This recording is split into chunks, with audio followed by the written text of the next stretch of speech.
para ser apoio para esta família.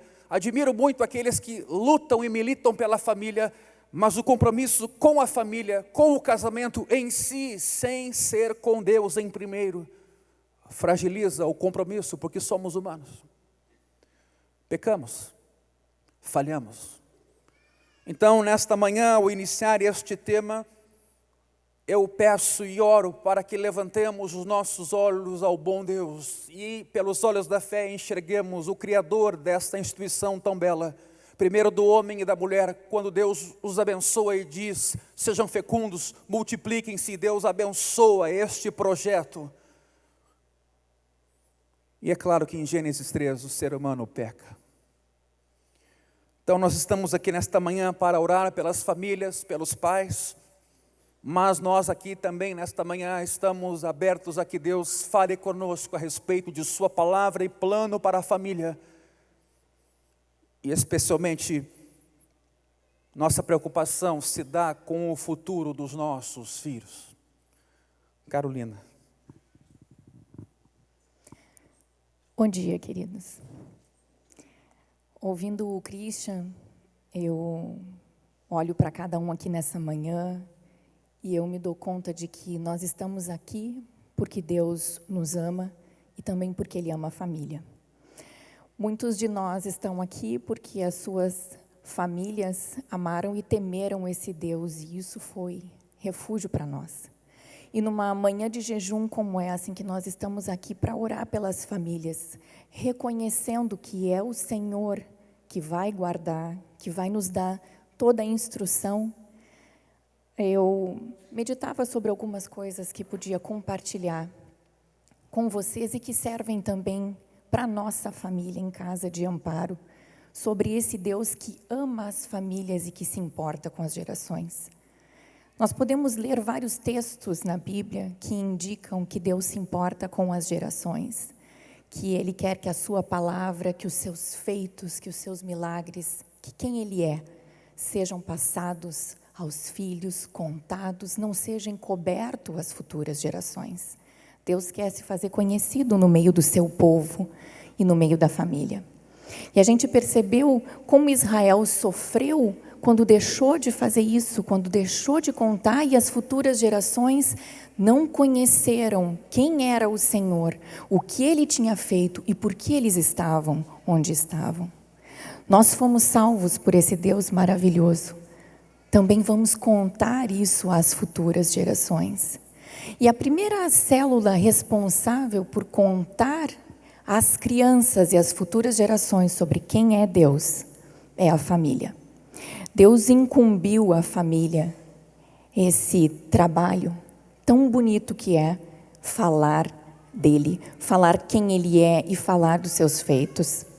E eu gosto de um texto que eu considero muito bonito em Deuteronômio 6, a partir do versículo 4, que diz assim: escute, Israel, o Senhor, nosso Deus, é o único Senhor. Portanto, ame o Senhor, seu Deus, de todo o seu coração, de toda a sua alma e com toda a sua força. Estas palavras que hoje lhe ordeno estarão no seu coração. Você as inculcará a seus filhos, e delas falará quando estiver sentado em sua casa, andando pelo caminho, ao deitar-se e ao levantar-se. Também deve amarrá-las como sinal na sua mão, e elas lhe serão por frontal entre os olhos, e você as escreverá nos umbrais de sua casa e nas suas portas. Os judeus levam isso bem ao pé da letra e escrevem partes da palavra e colocam na porta da sua casa e amarram isso nos seus braços e colocam também uma caixinha na testa com a lei do Senhor.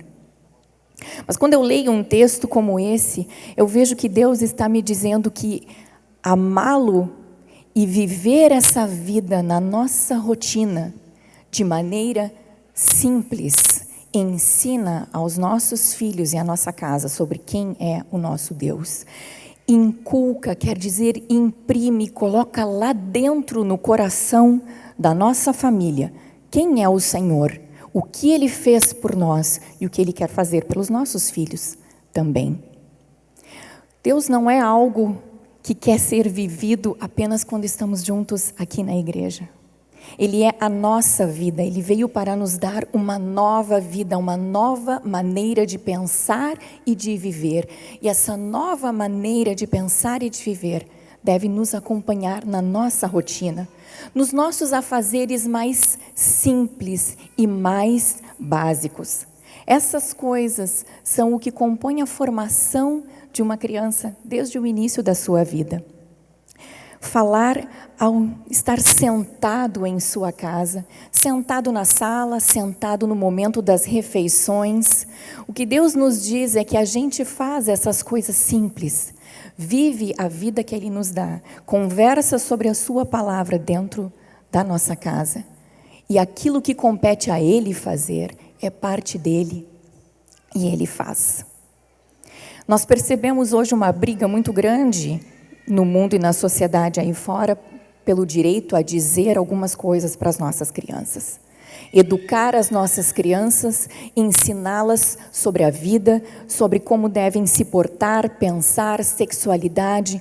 Desde cedo, desde os pequenininhos, essa sociedade investe nas crianças, porque sabe que começando cedo existe uma colheita daquilo que é plantado. Da mesma forma, nós podemos ver que a palavra nos orienta para começar cedo a ensinar as crianças, começar cedo a disciplinar. E isso é possível de ser feito na nossa rotina do lar. É possível na rotina da nossa casa. Todos nós, não é uma atividade extra, não, faz parte do que nós vivemos como família, pais e mães. É neste meio que Deus se faz presente na nossa vida e que os nossos filhos vão conhecendo e aprendendo. Eu sou muito grata porque tive pai e mãe com todas as debilidades que um ser humano pecaminoso tem, mas que temeram a Deus desde cedo. E isso foi na nossa casa refúgio para nós. Hoje, eu posso colher isso na minha família. O levantar, o trabalho diário que foi feito repartindo a palavra conosco, de maneira simples, a leitura, a oração antes dos alimentos, olhar para uma natureza que foi Deus que criou. Tudo isso me ensinou a olhar para todas as coisas desse mundo com os olhos da fé cristã. E nós vivemos hoje numa sociedade que quer imprimir em todos nós um tipo de visão, uma maneira de ler esse mundo e de ler a vida. E Deus tem para nós uma maneira de olhar todas as coisas, porque Ele é o Criador de todas as coisas, Ele é o mantenedor de todas as coisas e Ele é um Deus de propósito. E da mesma forma, Ele pensou então na família e nas crianças. Às vezes a gente pensa que pode deixar isso para mais tarde, quando eles forem maiores, mas a verdade é que desde cedo, essa sementinha plantada no coraçãozinho deles gera fruto. Em Efésios 6:4, existe um texto que é bem conhecido, que fala sobre a maneira como nós devemos criar os nossos filhos, e que essa maneira é na disciplina e admoestação do Senhor. Ou seja, existe então um caminho, existe um princípio que nos orienta, com o qual nós podemos contar. Existem aí fora muitas teorias, muitas ideias, muita vertente pedagógica, dizendo quem é a criança, o que ela precisa e que tipo de educação. E o que nós percebemos muito é que somos orientados a deixar a criança seguir o seu próprio caminho, quando a Bíblia diz que nós devemos ensinar a criança no caminho em que ela deve andar, porque existe um caminho. E esse caminho, ele pode ser apresentado da maneira mais simples no nosso cotidiano. E outra coisa que acontece no nosso cotidiano, quando nós vivemos assim com os nossos filhos, é que o congregar que nós temos aqui, também começa lá na nossa casa. Nós congregamos como família. O congregar é algo que deve ser feito em conjunto. Levar os nossos filhos à igreja, eles fazem parte do congregar. Mas quando eu estou lá na minha casa, E quando eu falo para os meus filhos e mostro para eles por que eu faço as coisas como faço, e por que faço segundo a palavra, porque Deus me orienta a fazer determinadas coisas, nós também falamos para eles por que nós vamos à igreja.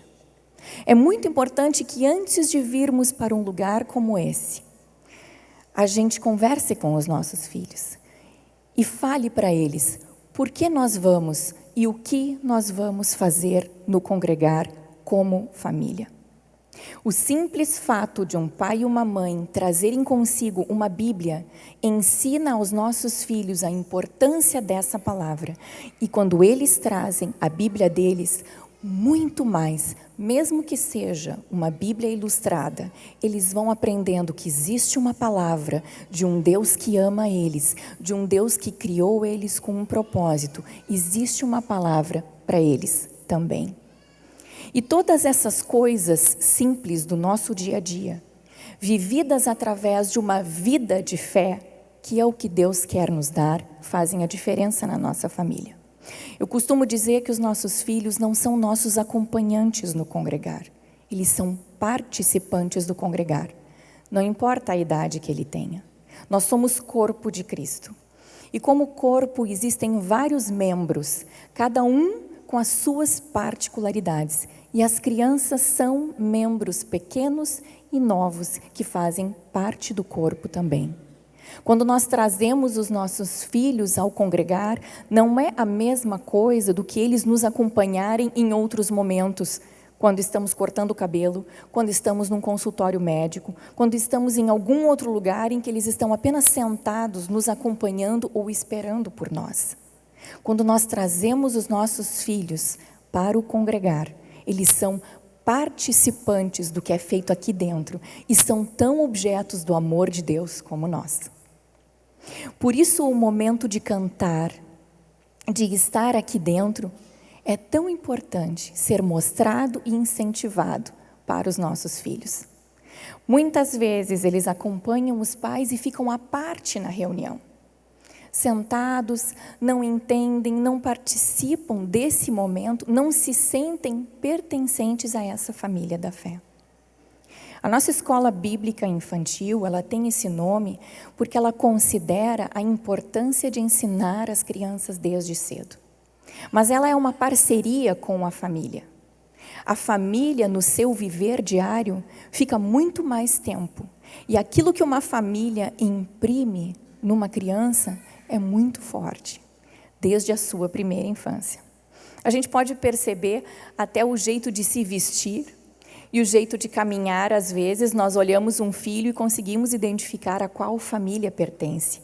Essas características aprendidas dentro do lar, muitas vezes o filho que segue a profissão do pai, a fé também é para ser aprendida dentro do lar, no nosso viver diário, permeando a nossa rotina, porque somos filhos de Deus.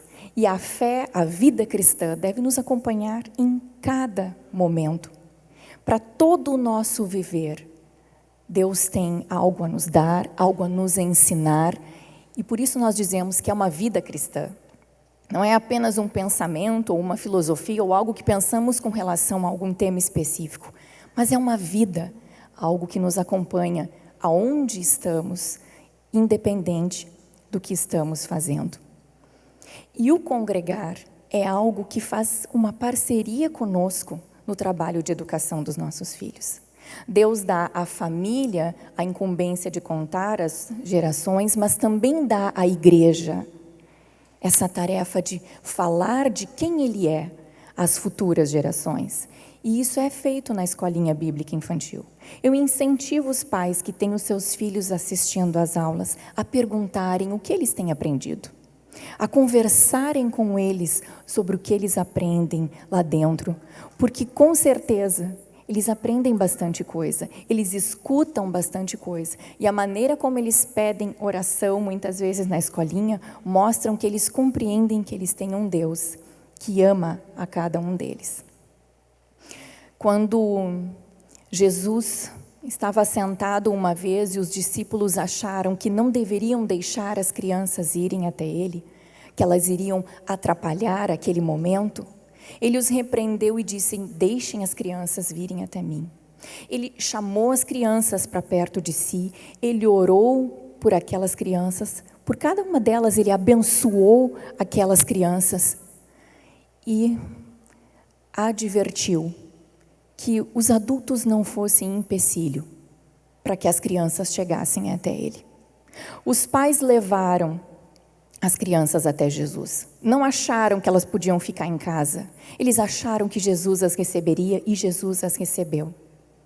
Que nós possamos fazer essa primeira caminhada de levar os nossos filhos até Jesus.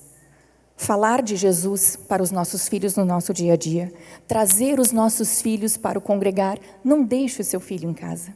Não deixe ele dormindo em casa porque ele está com sono, porque ele está cansado, porque ele não quer. Traga o seu filho para o congregar. É importante que ele conheça esse Deus, esse Jesus que quer recebê-lo. Traga o seu filho. Eu gosto muito de um exemplo de uma mãe bíblica e de uma avó. E aqui eu já vou finalizando para passar a palavra para o Christian. Que é a mãe de Timóteo e a avó dele. Paulo encontrou em Timóteo um rapaz de fé. E o texto diz que, desde a infância, Timóteo conheceu essas sagradas letras, que pela fé conduziram ele à salvação em Cristo Jesus. As crianças têm uma particularidade igual a nós adultos. Elas têm a mesma natureza pecaminosa. A natureza pecaminosa é algo que nasce conosco. Não é uma coisa que é aprendida na sociedade ou que depende do meio. Todos nós temos esse problema. E quando uma criança nasce no hospital, ou até mesmo antes de nascer, tantos exames são feitos hoje para detectar o mais cedo possível uma possível doença, uma possível dificuldade, para que os médicos, para que a medicina, medicamentos, cirurgia, seja o que for, possa ser utilizado o mais cedo possível para minimizar os danos na vida daquela criança. Da mesma forma, sabedores de que todos nós temos essa natureza e de que os nossos pequenos nascem com essa mesma natureza, quanto mais cedo nós pudermos apresentar para eles o verdadeiro remédio, menos danos eles vão sofrer na vida em função dessa doença. Que a gente possa correr e levar isso desde cedo para os nossos filhos. O verdadeiro remédio, a razão de tudo que existe, o nosso Salvador Jesus Cristo. O objetivo de apresentar essas sagradas letras para os nossos filhos não é que eles saibam dizer os versículos de cor, que eles saibam responder questionários, mas é que pela fé eles possam um dia conhecer, no momento em que é misterioso, que é de Deus, que através da fé, esse grande milagre da salvação aconteça na vida dos nossos filhos. Nós somos cooperadores de Deus na obra que Ele quer fazer na vida das nossas crianças. Nós vamos falar dessas sagradas letras, como a mãe e a avó de Timóteo fizeram. Mesmo que o pai dele fosse grego e vivesse uma outra cultura, elas tinham uma fé genuína, uma fé sincera, provavelmente vivida na rotina, no dia a dia.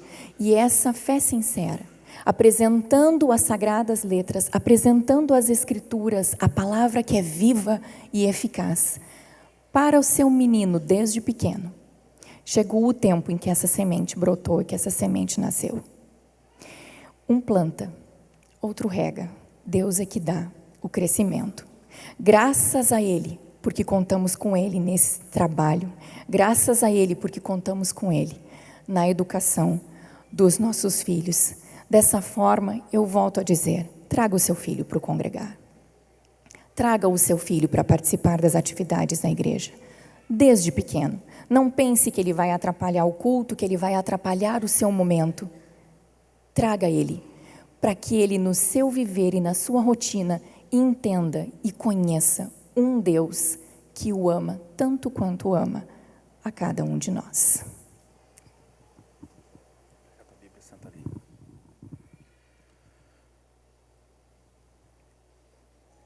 Família é um projeto de Deus.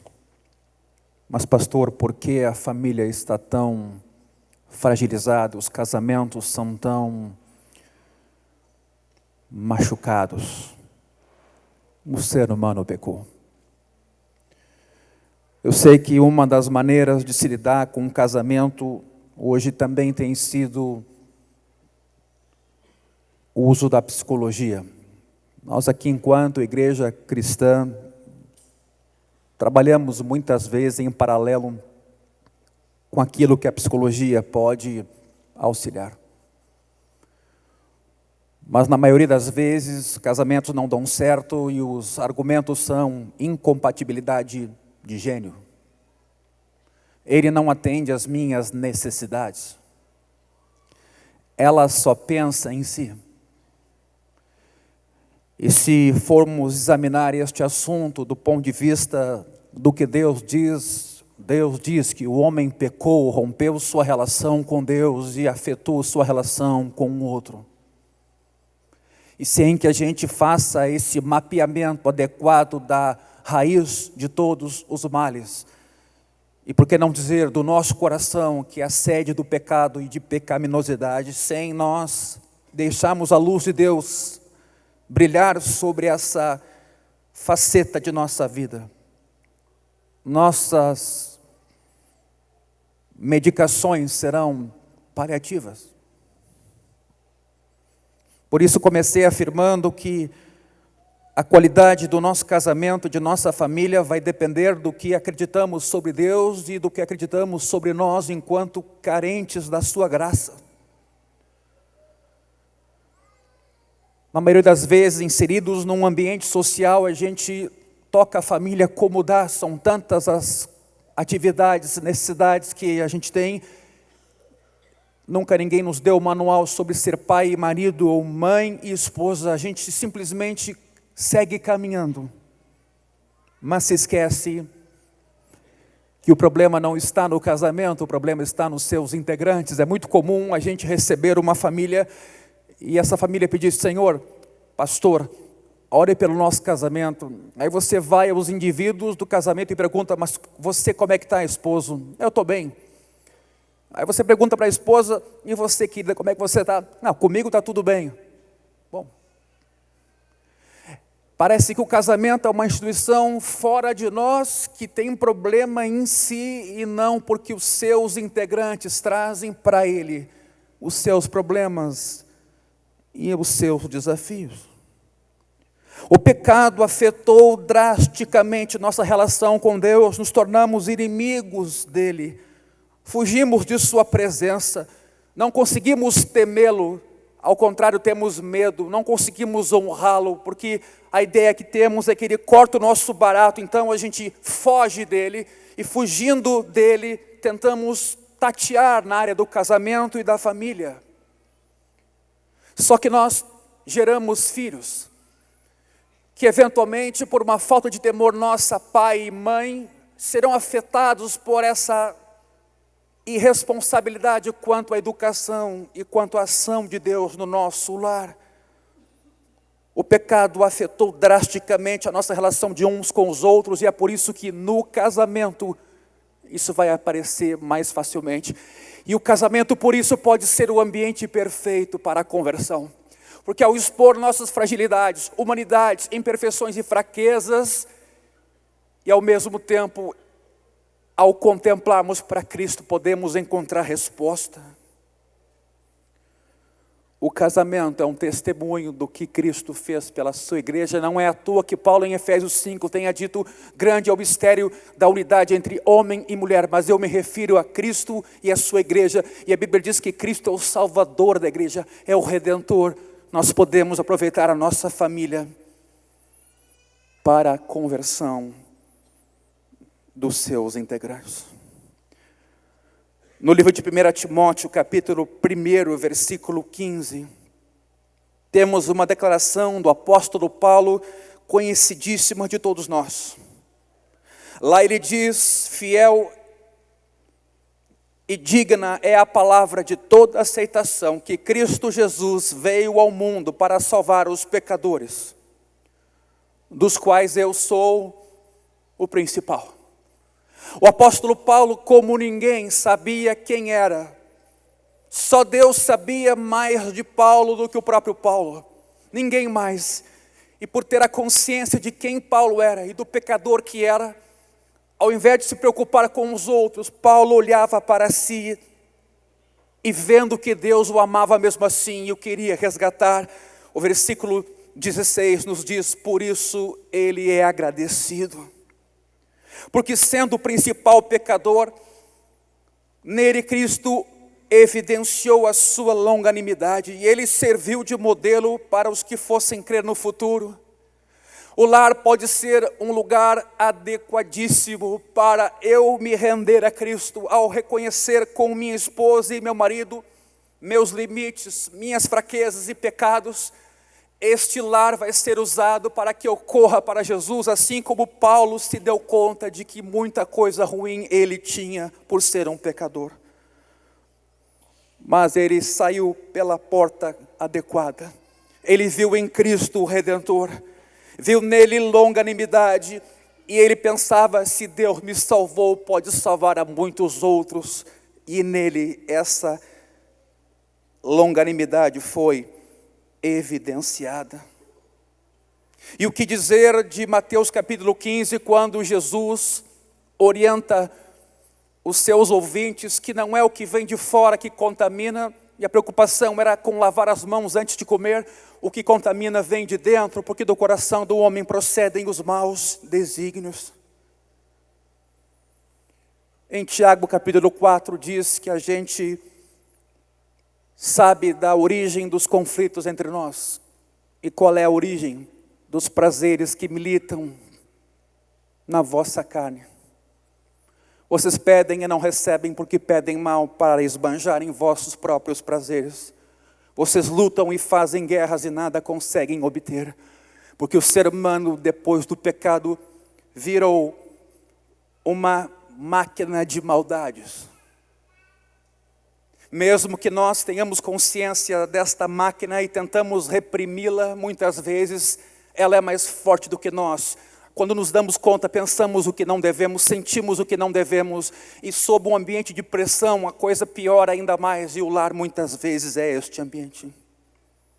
Mas eu insisto, quando a gente aproveita o lar e as tensões da família e os conflitos para denunciar que somos pecadores e precisamos de Jesus, o lar pode ser um lugar de salvação. Por isso que quando um casal briga e resolve a situação somente entre si, ele está perdendo uma oportunidade, porque pecado sempre primeiro é contra Deus, o Criador. Quando um casal briga e tem conflitos, devia este casal voltar-se para o Criador, recorrer a Cristo, o Salvador, e consequentemente depois, num segundo passo, acertar a relação entre eles. Um casal nunca devia resolver conflitos somente entre si, talvez às vezes visando trazer mais paz ao ambiente. Isso é um paliativo, mas quando você recorre a Jesus, você é perdoado e Deus te dá graça para ser o melhor marido, uma melhor esposa, o que você reconhece que é um pecador. Abra comigo Mateus capítulo 7, por favor. Veja que belo texto este aqui.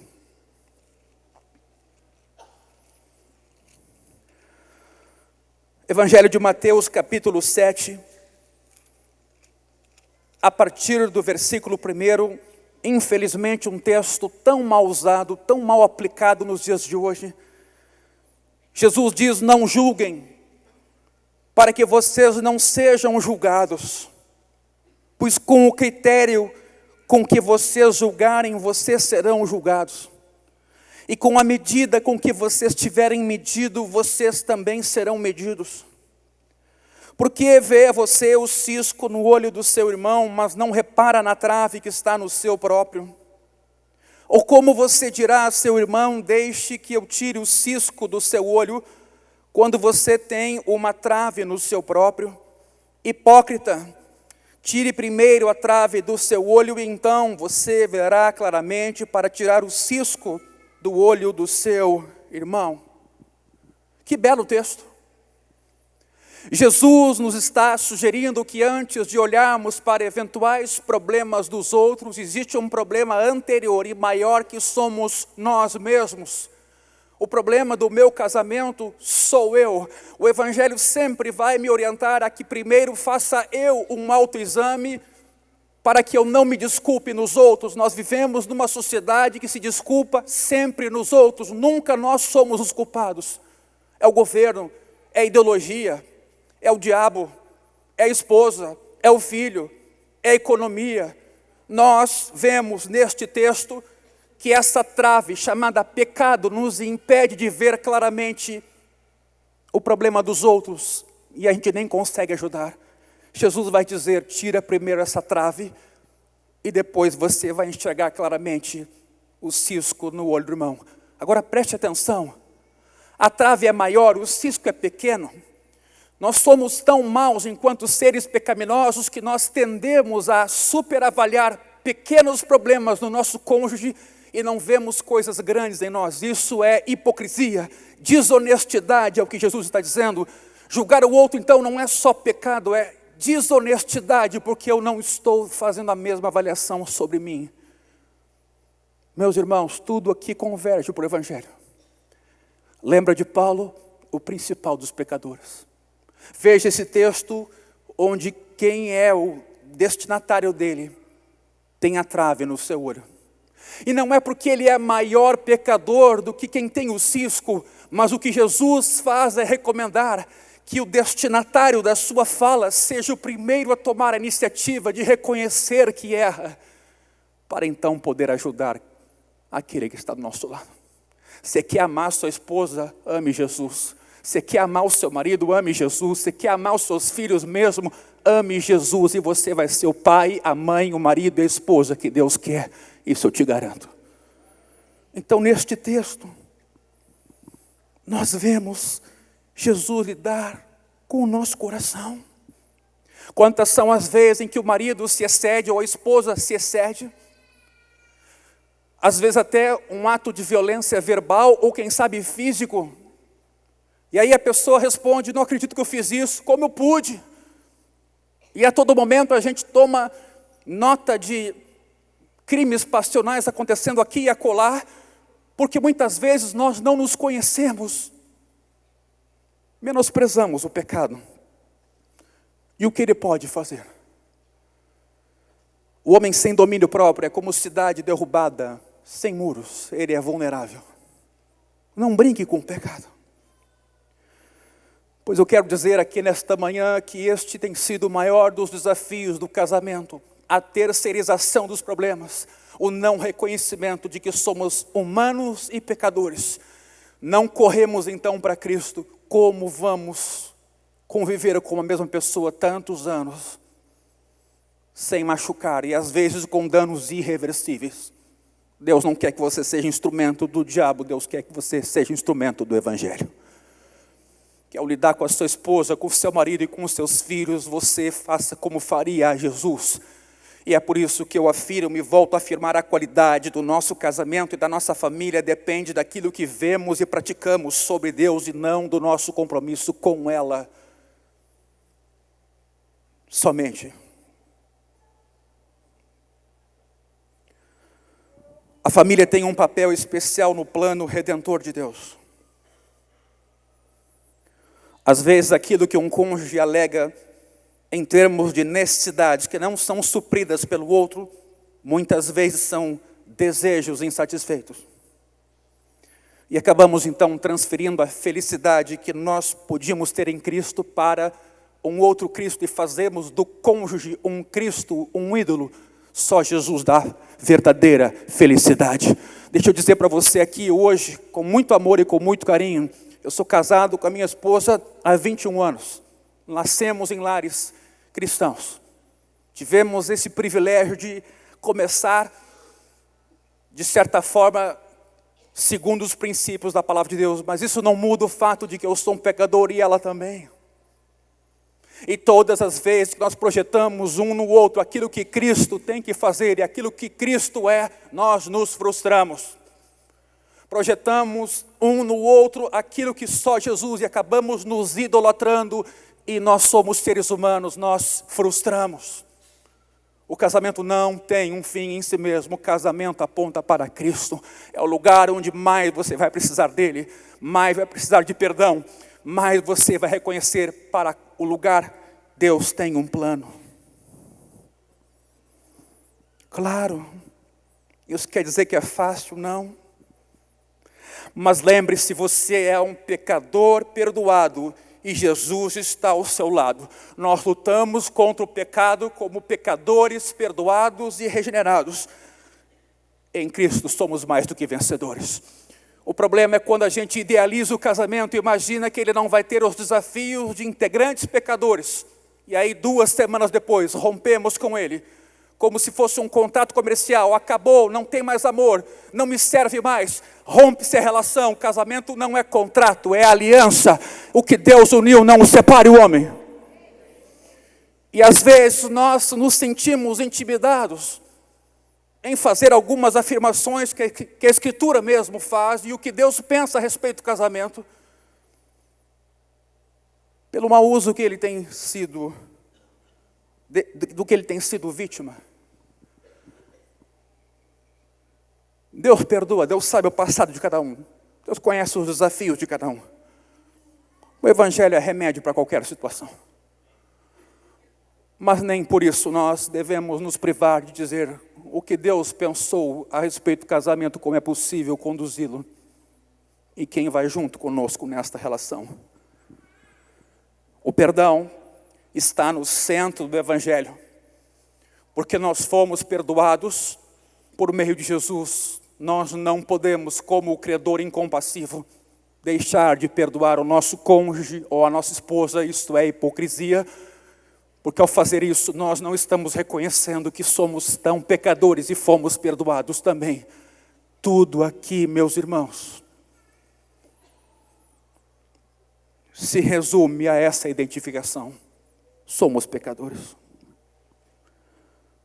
Hoje, ninguém quer sofrer. Ninguém quer abrir mão, ninguém quer se abster.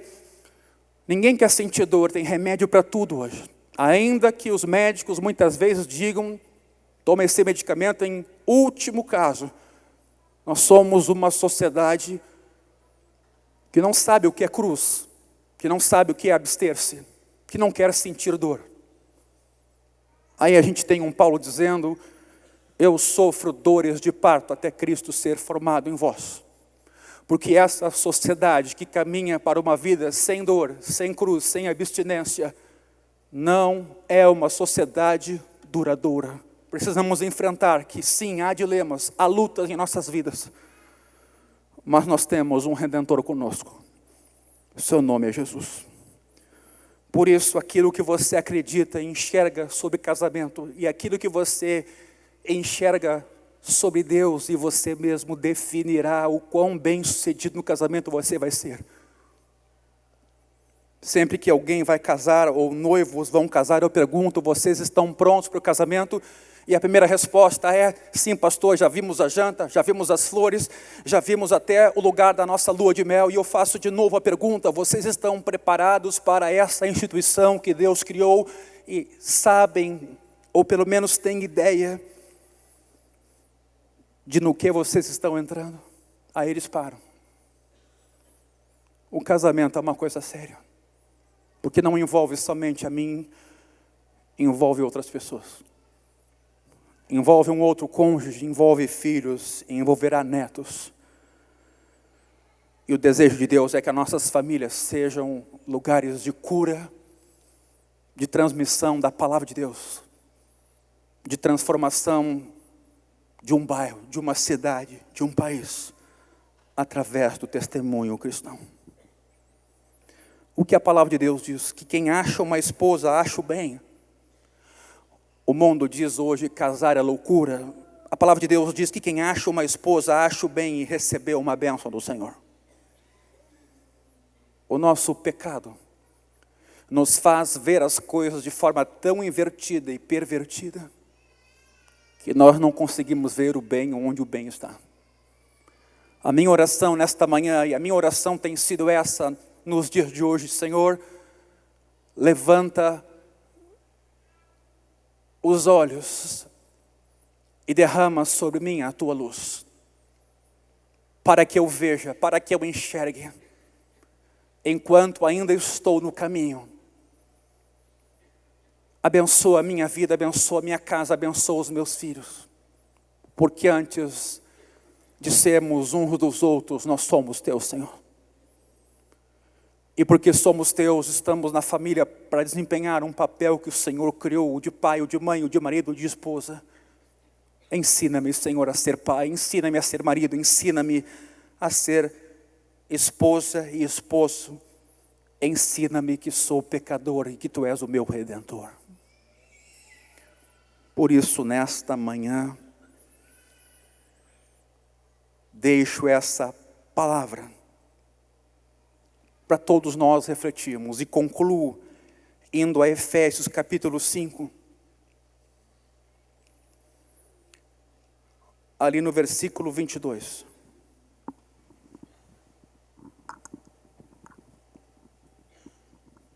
Efésios 5. Podemos começar no 21. Sujeitem-se uns aos outros no temor de Cristo. Escute isso. Quem é que vai se sujeitar hoje um ao outro na sociedade, se não for movido por Cristo? Por que que a Bíblia diz que homem e mulher se tornam uma só carne e já não são mais dois? Porque o casamento é um lugar onde Deus provê remédio contra o egoísmo. E é interessantíssimo que no Novo Testamento o apóstolo Paulo vai dizer que quando o marido não cuida da sua esposa, ele não cuida do seu corpo, porque Deus não vê duas pessoas, Deus vê um só. O casamento é um belo antídoto para nós nos desfazermos da individualidade e dos interesses egoístas, para entendermos do casamento um propósito, mas essa sujeição só é possível por meio de Jesus. E é por isso que o casamento em Cristo é ressignificado. O pecado, infelizmente, tentou tirar seu real sentido, mas em Cristo o casamento é ressignificado. E eu me vejo agora com Ele, tendo na família um papel, não de lutar pelo meu direito, mas um papel de servir. E esse serviço não me diminui, esse serviço não me traz insegurança, esse serviço não é perda de direitos, esse serviço é o que o meu mestre fez. Ele serviu, amou e se entregou. A nossa mente hoje a respeito do casamento e da família tem sido moldada por aquilo que temos visto, lido, ou com as pessoas com quem temos convivido. Paulo aqui vai dizer que a sujeição de uns aos outros é por temor a Cristo. Ele vai dizer que a esposa se sujeita ao seu marido como se sujeita ao Senhor. O marido vai amar a sua esposa como Cristo amou a igreja. Vejam, o sucesso do casamento está completamente dependente do Evangelho de Jesus, que veio para nós pecadores. E você é o principal, eu sou o principal, porque eu sou chamado a reconhecer meus pecados, reconhecer minhas fraquezas e depender daquele que pode todas as coisas. E não fazer do meu casamento um laboratório de maluquices de forma irresponsável, mas temer a Deus e cuidar da minha família e acreditar que Deus vai completar a sua obra.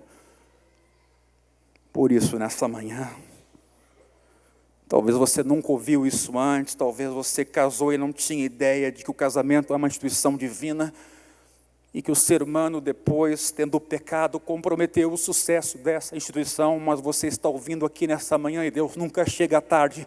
E eu digo a você, antes de olhar para a sua esposa e culpá-la por todos os problemas, antes de olhar para o seu marido e culpá-lo, e ao fazer isso você está idolatrando o outro, dando a ele a função de Cristo. Eles não têm esta função. Olhe para Jesus e olhe para você mesmo e se arrependa dos seus pecados e peça a Deus misericórdia, me ajuda. E a minha colocação nessa manhã como filho de pastor ou como pastor, casada com uma filha de pastor, é de que neste sentido nós não deixamos de ser pecadores. Mas a diferença é que a gente encontra em Jesus o nosso Salvador e o nosso Redentor, e nós continuamos e vamos continuar muitos anos mais, porque Jesus é a nossa grande esperança. E quando Ele é a esperança de um lar, não há lar que se desfaça, não há casamento que se rompa, porque o amor de Deus jamais acaba, Deus nunca vai te abandonar. Por isso, nesta manhã, antes de colocar nos outros a culpa daquilo que você não faz, ou daquilo que você fez exageradamente, reconheça-se pecador. Porque pecado não é o que você faz em demasia somente, é o que você não faz e devia ter feito.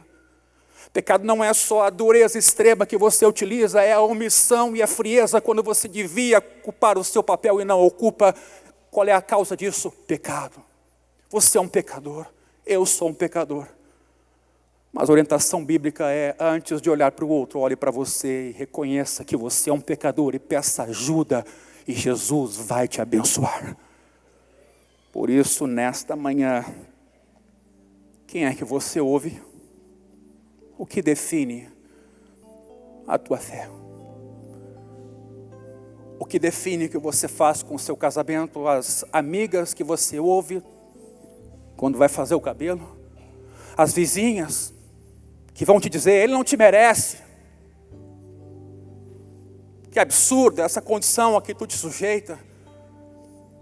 Vivemos tempos difíceis onde as ciências sociais querem dizer mais o que somos do que a própria palavra de Deus.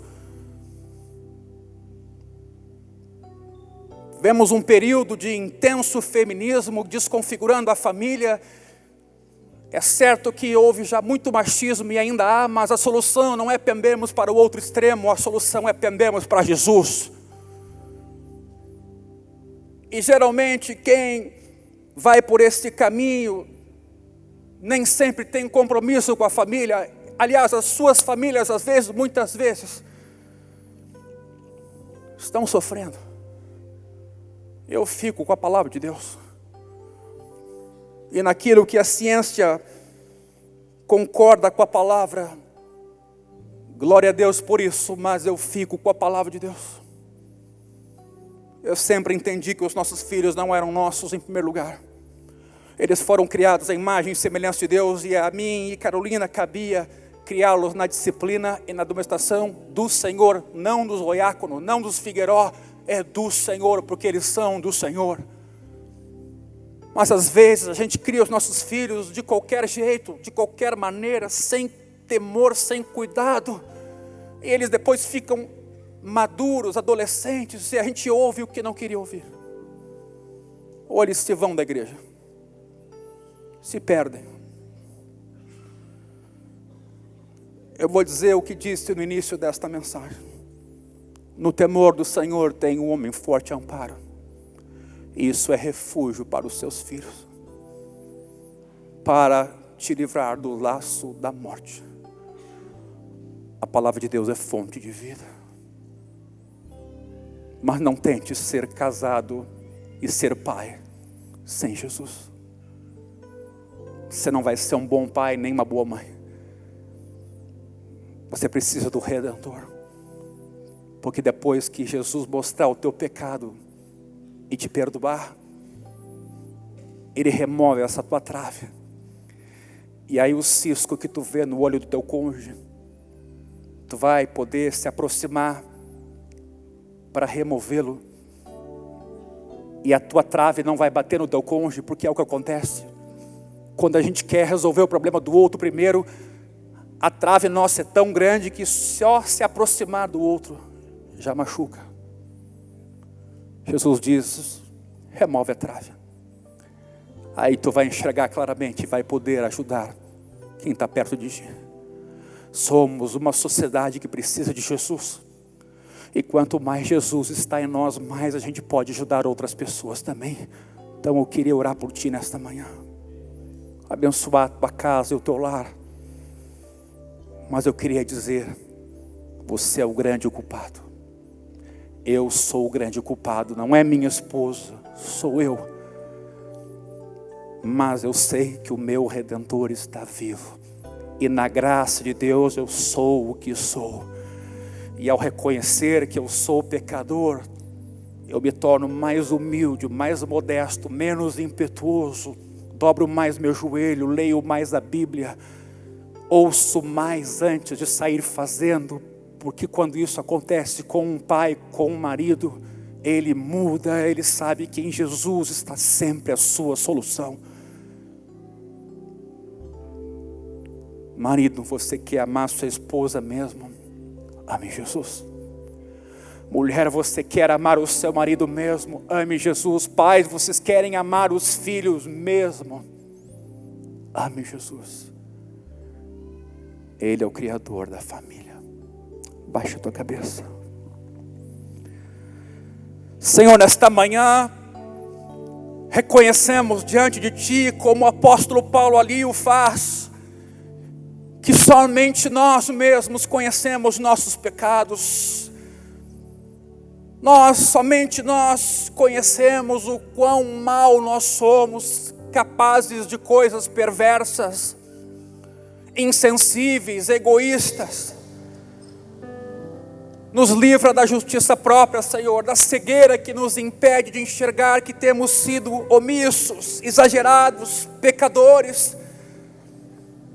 É na família, Senhor, que nós mais precisamos de Ti. É no convívio diário de marido e mulher e filhos que mais atritos acontecem e mostram que eu preciso de Ti. Nesta manhã, sonda a vida do meu irmão, sonda a vida da minha irmã. Essa manhã, Espírito de Deus, ilumina o que está escondido, vai aos porões da nossa vida e traz à luz aquilo que somos e nos prostra diante da cruz. Que recorramos ao Salvador nesta manhã, o único que pode curar, resgatar e transformar o nosso casamento, nossa casa. Sim, Jesus, nós Te invocamos nesta manhã. Ao estarmos aqui nesta manhã, nós estamos profetizando que o casamento é Teu, a família é Tua, é Teu projeto. Nos ajuda, Senhor, para que este projeto tenha êxito. Perdoa os nossos pecados, perdoa as nossas falhas, perdoa a nossa indiferença, perdoa a nossa grosseria, perdoa o nosso materialismo, perdoa a nossa vida de prazeres que às vezes nos impede até de frequentar o culto com mais frequência.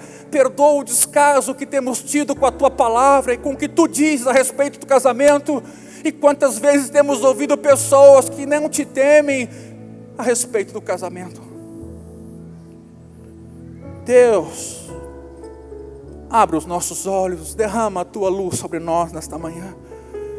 Perdoa as nossas falhas. Tu és o verdadeiro redentor do nosso casamento. Não é a nossa esposa, não é o nosso marido. Essa tarefa é Tua. Tu és o Cristo, o Filho do Deus vivo. Por isso estamos aqui. Abençoa cada um de nós. Cura nossas feridas. Lava-nos de nossos pecados, Deus. E nos ensina a viver a vida que o Senhor criou para nós. Possamos ser bênção na vida um do outro e dos nossos filhos e netos. E que a Tua palavra visite as futuras gerações da nossa casa. E a nossa casa seja vista como bendita casa de Deus. Abençoa nessa manhã o marido. Quebranta os nossos corações, Senhor. Não precisamos ser grosseiros para ser bons maridos. Nos ensina a amar, a pedir perdão, a reconhecer que somos o primeiro a pecar. Nos ensina a Te buscar de verdade, a clamarmos pela nossa casa, dobrarmos o nosso joelho e abençoarmos os nossos filhos mais do que trabalhar. Nos ensina a buscar a Ti, Senhor, para que traga subsistência à nossa família. Abençoa as mamães, as esposas aqui nesta manhã. Cura as feridas, cura os traumas, cura as perdas à vida, cura, Senhor, todo tipo de obstáculo que queira impedir uma vida plena como família. Nós oramos também aqui nesta manhã pelos nossos filhos. Eu queria fazer uma coisa neste momento, irmãos. Queria convidar todos os pais com os seus filhos até 11 anos que viessem aqui na frente agora, por favor. Não só as crianças, os pais também com filhos até 11 anos. Se você tiver filhos adolescentes também, quiser vir, pode vir. Talvez os teus filhos não estão aqui, venha então como casal. Vamos levantar um clamor nesta manhã. Distante de ti, Senhor. Queria chamar os pastores aqui também, com as suas esposas. Não vale a pena. Pode encostar aqui. Pode encostar aqui. Escuta o meu clamor, mais que o ar que eu respiro, preciso de ti. Diga mais uma vez. Distante de ti, Senhor, não posso viver. Não vale a pena. Vale a pena existir. Jesus, Jesus. Escuta o meu clamor, mas que o ar que eu respiro, preciso de ti. Oh, distante de ti, Senhor, não posso viver. Não vale a pena existir. Escuta o meu clamor, mas que o ar que eu respiro, preciso de ti.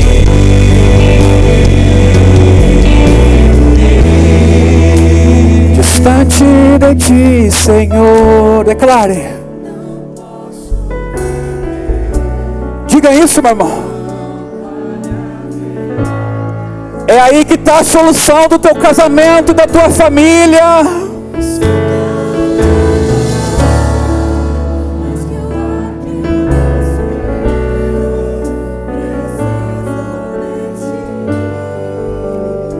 Somente vocês mais uma vez, distante. Distante.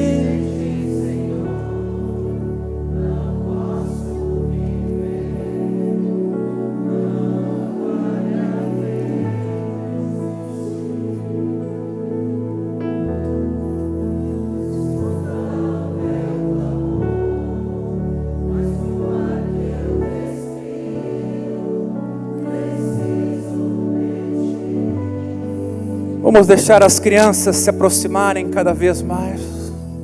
Cada vez mais. Vejam. Elas são pessoas que Deus criou a sua imagem e semelhança. Eu digo com muito amor aqui nessa manhã, eu não brinco com esse assunto. Esse é um assunto sério, que tem tudo a ver com a nossa qualidade de vida, com o nosso presente, com o nosso futuro. Isso envolve pessoas, envolve futuro, envolve acolhimento de uma criança para ser feliz um dia depois. Isso envolve o que a criança vai receber para depois dar num futuro casamento. Isso aqui é o futuro da sociedade. A sociedade hoje está machucada, está violenta, está dividida, está com ódio. Está querendo fazer justiça com as próprias mãos. Está desesperado, o ser humano está sofrendo, o pecado tem feito o ser humano sofrer. Mas há um Redentor, há uma saída. Jesus é o caminho. Por isso, ao fazer esse apelo nessa manhã, a gente faz isso com muita responsabilidade. E desejo de todo o coração que Jesus invada a tua casa, invada o teu lar. E complete a obra que ainda não foi finalizada, mas que Jesus continue fazendo. Não seja só você lutando com as tuas forças e tua esposa, mas Jesus esteja no teu barco. Porque daí não importa a tempestade, se Jesus estiver no barco, Ele acalma a tempestade. Se Jesus estiver conosco, quem será contra nós? E embora essa mensagem tenha um tom de dureza, porque o pecado é grave, e a conscientização é importante para nós dependermos dele, a mensagem é de esperança em Jesus. Nenhuma condenação mais há. E agora, como pecadores perdoados, Deus luta conosco pelo casamento, pela família e pelos filhos. Confie em Deus para isso. Confie em Deus para isso. Queria que o pai e a mãe abraçassem os seus filhos, se ainda não o fez. Vamos orar. Peço que os irmãos lá atrás também levantem as suas mãos. Vamos abençoar o homem aqui, a mulher, eventualmente uma mãe que não tem o seu esposo aqui. Vamos abençoar as crianças também logo aqui na frente. Senhor, nós reconhecemos que tudo vem de Ti, Senhor. Reconhecemos que Tu criaste o casamento e o abençoaste, Senhor, e prometeste estar conosco e com os nossos filhos, ó Deus. Nós também reconhecemos que o pecado fragilizou essa instituição, Senhor. Te pedimos perdão nessa manhã. Te pedimos perdão nessa manhã. Te pedimos perdão nessa manhã pelos nossos pecados, pelas nossas falhas, pelas nossas fraquezas. Jesus, tem piedade nessa manhã de nós. Reconhecemos que falhamos. Reconhecemos que podíamos ter feito mais. Jesus, perdoa os nossos pecados. E ao mesmo tempo derrama a Tua graça, como ela transbordou sobre Paulo, que reconheceu que era o principal dos pecadores. Ele se tornou um modelo do que a graça pode fazer, do que a graça pode fazer numa vida que reconhece que é pecadora. A graça vai ser maior, superabundar sobre todo o pecado. Você se sente fraco, você se sente sozinho. Quando a graça vem, é Deus contigo. Ele levanta os teus braços, fortalece a tua fala, fortalece o teu papel no lar. Nós te abençoamos nesta manhã em Jesus, em Jesus, em Jesus. Estava lá Paulo, pecador, mas a graça transbordou e ele se tornou exemplo do que vai acontecer com outros. Profetizamos na tua casa mudança, salvação. Profetizamos que da tua casa vai transbordar graça para outras famílias, para outros lares, para outros vizinhos. Nós te abençoamos nesta manhã. Deus, restaura casamentos aqui também, Pai. O marido que se foi, a esposa que se foi. Deus, Tu podes qualquer coisa. Nada é impossível para Ti, Senhor. Abençoa os casais, restaura os lares, restaura os casamentos, cura as feridas, Senhor. Faz isso no marido, faz isso na mulher. Nós como igreja toda clamamos pela família nesta manhã. Não só por aqueles irmãos que estão aqui na frente, mas pelos casamentos, pelos lares todos. Jesus, profetizamos um tempo de restauração nas famílias, um tempo de cura, um tempo de evangelho nas famílias, um tempo de perdão nas famílias, um tempo de restauração. Pai, olha para os nossos filhos aqui nesta manhã. Eles não escolheram onde estão, eles não escolheram de quem nascer, mas Tu os escolheste. São projeto Teu, são plano Teu. Abençoa esses bebês, abençoa esses meninos e meninas, adolescentes aqui na frente. Dá saúde a eles, guarda eles, Senhor.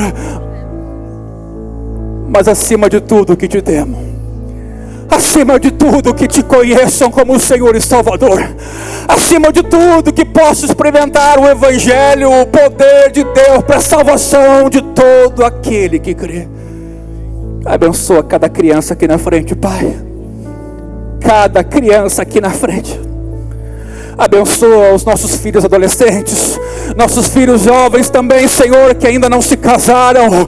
Abençoa a tua igreja aqui nessa manhã, em clamor, levantamos a nossa voz para dizer que acreditamos em Ti, Senhor, acreditamos no casamento como Tua instituição, e acreditamos que o Senhor é Salvador do casamento, Salvador do casamento.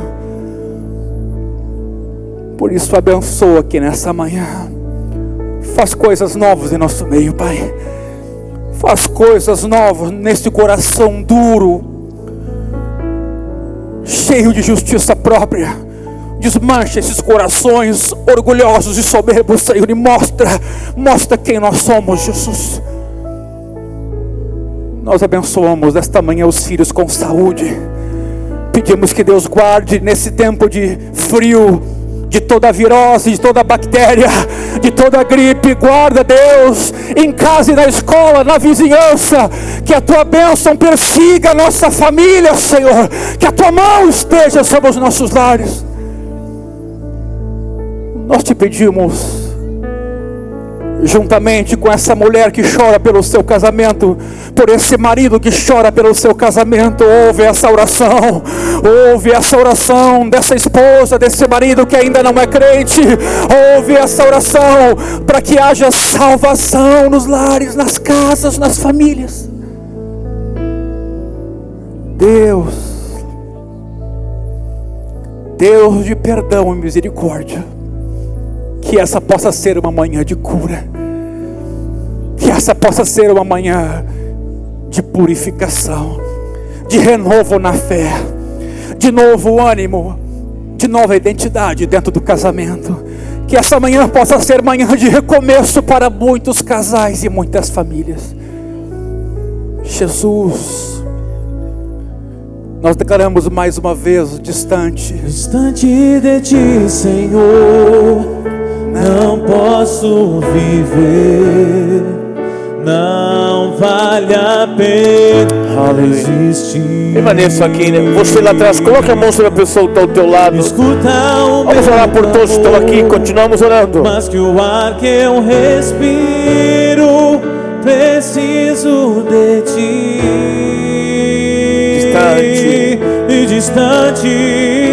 Distante de Ti, Senhor, não posso viver, não vale a pena existir.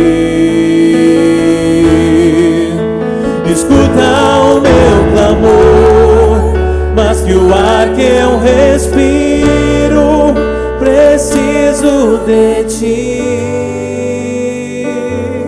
Assim, com a mão sobre o teu irmão, o pecado, ele traz feridas, inclusive às vezes feridas que perduram, que demoram para serem curadas, às vezes com filhos já que estão casados.